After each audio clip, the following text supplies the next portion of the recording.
అంటే నాని గారికి సింపుల్గా నేను ఒక మాట చెప్తాను. నేను ఏదైనా మాట్లాడానంటే ఇంకా మాటకి తిరుగు ఉండదు. నాని గారు మరో సూపర్ స్టార్ కృష్ణ తెలుగు ఇండస్ట్రీకి. అంటే పొగడితే మనకు రాదు, అది పొగడటం రాదు, ఇన్బిల్ట్లో లేదు. నిజం చెప్పడమే నాకు ఇష్టం.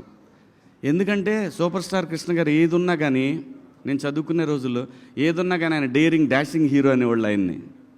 అలా ఏం సినిమా చేయాలన్నా సరే దమ్ముగా ఇండస్ట్రీకి కొత్త టెక్నాలజీ తెచ్చాడు, కొత్త లెన్సులు తెచ్చాడు, కొత్త కెమెరాలు తెచ్చాడు. తన కోసం వాయిస్లు ఒకసారి తేడా కొడితే కొత్త వాయిస్ కూడా తెచ్చేసాడు. అది దమ్ము, అది దమ్ము. ఆ దమ్ము నేను నిజంగా చూస్తున్నా. అందుకే నాని గారిని, నాకన్నా చిన్నోడు, నేను నాని అని పిలవటానికి రావట్లేదు లోపల నుంచి.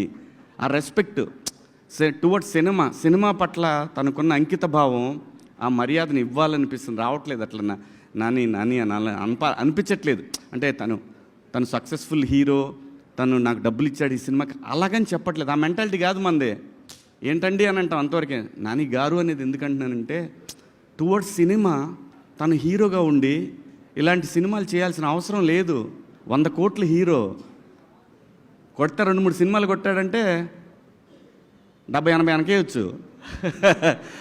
అలా కాకుండా సినిమాని ఎంకరేజ్ చేసి తను చెయ్యలేని, తన బిగినింగ్ డేస్లో చేయలేని సినిమాలని, అటువంటి కంటెంట్ని ఇండస్ట్రీకి ఇవ్వాలనే ఉద్దేశంతో తను స్టార్ట్ చేసిన వాల్ పోస్టర్ నుంచి ఎంతోమంది డైరెక్టర్లు వచ్చారు.